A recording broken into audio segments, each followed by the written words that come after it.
This program contains subject matter, language, and descriptions of sexual violence that may be disturbing to some viewers. Viewer discretion is advised. My name is Diana. I'm 29 years old. I grew up and live currently in Buena Park. So this is the neighborhood I grew up in. This is my parents' house, and I didn't move too far. I ended up renting a room from my neighbor. So this is where I stay. As a little girl, Diana had the most wonderful personality that you could have in a child. She was just this little ray of sunshine. Everybody loved her. She had it made. She had the royal by the tail. But around the last year of high school, that began to change.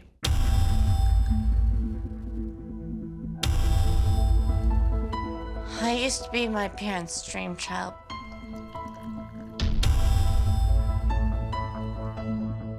Now, nothing but an alcoholic. Diana drinks day and night. She hides vodka bottles all over the place. Merry Christmas. We've at times have found 8 or 9 vodka bottles, empty and half full.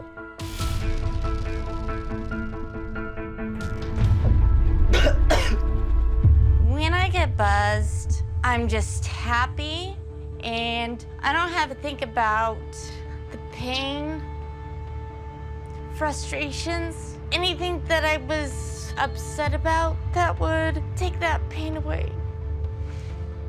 When Diana was born, I started crying. I was so happy. She was beautiful, and I instantly thought of Princess Diana. Diana was very sweet and happy child. I just thought that she had the perfect little family. Everything was perfect. I wanted Diana to have everything that I never had as a child. Della came from a very troubled family who were all alcoholics, her parents. I promised myself I would never, ever let anything like what I went through happen to Diana. My mom and dad treated me like a little princess. They'd always made sure that I always had the best Christmas dress, the best Halloween costume. So, in a way, they overcompensated and kind of over-sheltered me. I was kind of like in a beautiful cage. When Diana started kindergarten, we chose a private school that was very close to where her mother works. And she just took off like a rocket ship. She just excelled. She was always one of the best students. She was just this wonderful child that everybody loved.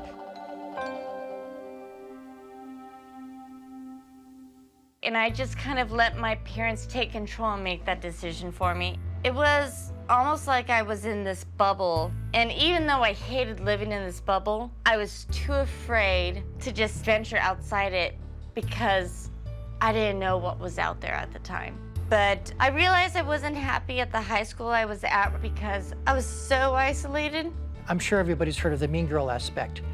Well, here you have Diana, tall, beautiful, and extremely smart. There was a lot of jealousies with the girls there. And that had an adverse effect on Diana. By my junior year, I couldn't take it, but then I didn't want to disappoint my parents. And that's why I continued to stay. When I was interning, I had this guy who was about in his mid-30s giving me attention, and me being at this all-girls school. Wow. This man was married with a child, and I happened to see her phone. And I saw pictures of her genitals and her breast, and they were sent to that man.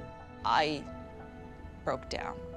Growing up, people thought I was Little Miss Perfect, and then eventually, I just rebelled. Right around the time when she was with that man, everything hit at once. She was cutting herself. It was an emotional release for me. But she was still getting straight A's.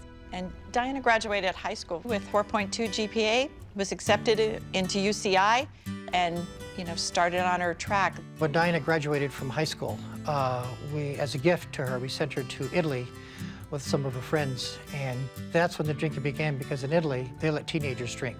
I had not had that type of freedom. It was great. When Diana came back from Italy and started the university, and I detected that something was going on in her life then. Her semester grades were B's and C's. And at that time, I was drinking a lot. I contacted the university police, and I said, just give me an idea if she's going to class or not. And he checked on a couple occasions, and of course, Diana wasn't in class. And we tried to pull the rein on even tighter, and that's when those stories came up.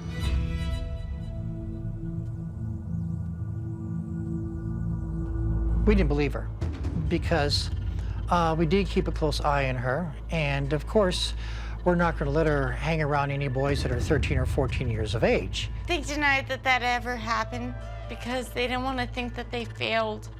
It just must feel awful to not be believed as something horrible as that to happen to you. I couldn't imagine. Her drinking became a deeper problem. At 21, she got a DUI. She passed out at an intersection.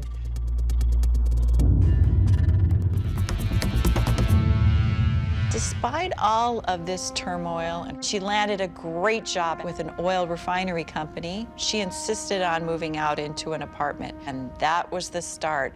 Party City. Once she was released from that cage, she just didn't know what to do or how to live. I found out later she was taking water bottles to work, but they were bottles filled with vodka. She escalated by calling all these men, and they would meet in a parking lot and have brief sex for payment for alcohol.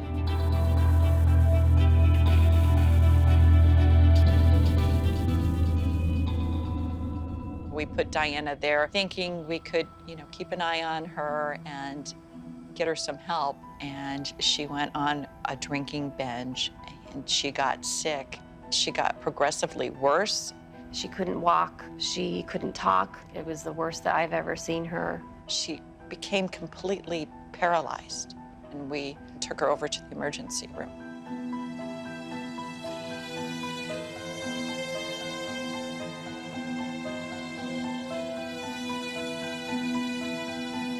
Her neurologist said that this was the worst case of the Korsakoff syndrome that she or any of her colleagues had ever seen.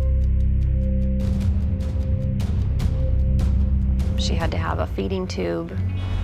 Open your valve. Open. It was awful. 2 days after Diana came home from the hospital, she took vodka and poured it down her feeding tube, passed out, and they took her to the hospital for alcohol poisoning. Her liver is in very bad condition, and all of this drinking is also affecting her heart. I don't think she realizes that it's gonna be over if she doesn't get help. I'm gonna see if there's anything on TV. God, it lived like a animal. Diana does not want to go anywhere else outside of her own room, Ah, there it is. and she does shots of vodka every single day. Rock and roll.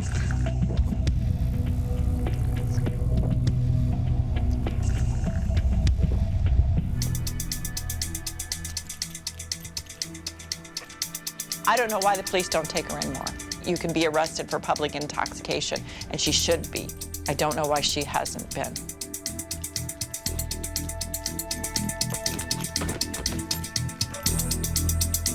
I can remember when you were that cute little girl with curls, that beautiful smile, running around. But when you were in the hospital and you were dying, you couldn't eat, you couldn't speak. You only visited once. Yes, because I couldn't see you sitting in there dying. Please, please get this help. You're dying. But if you don't, I'll tell your landlord. I'm not going to give him a penny. And if you come on the property, I'm going to have you arrested for trespassing. I don't want to do this, Diana. Please go with Ken. I'm going to be going to treatment because of the wrongdoings that I've had, because of the control that I had over you. And you need to do this because I know you want to live. So you want to listen to your mom's letter? Sure. Diana, I love you more than anything. As a little girl and for many years as a teenager, we would say I love you every day to each other.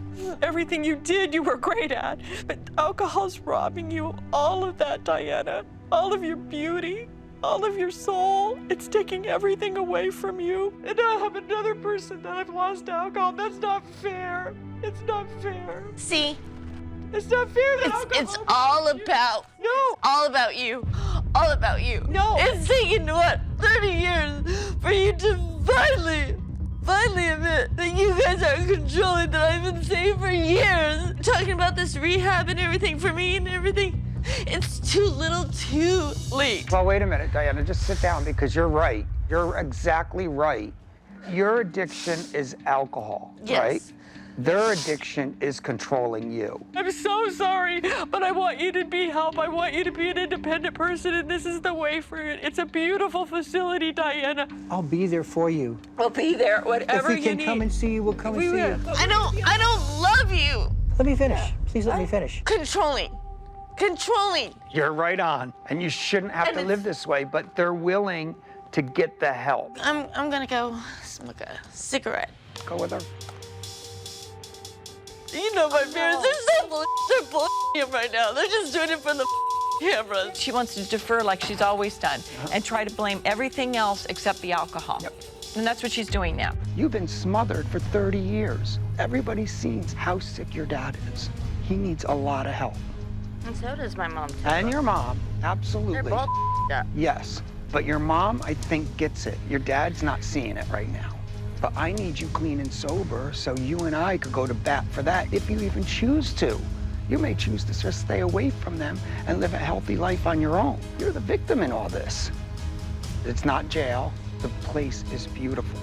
You won't want to leave after 90 days. I mean, if I go longer, I go longer. Yeah, no, but try it. But I'll give Just- it 2 weeks. I am so proud of you. Let's get going. Diana.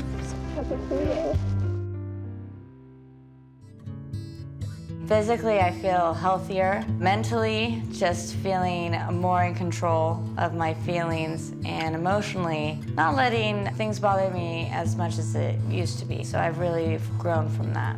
At this point in time, I'm not speaking with my parents. Unfortunately, they have not taken any initiative to work on their own recovery. I definitely feel more positive about my future. Being in recovery has helped motivate me to really push even more for that fairy tale happy ending. Maybe not in the time frame I'd like it to be, but I know I can make it work.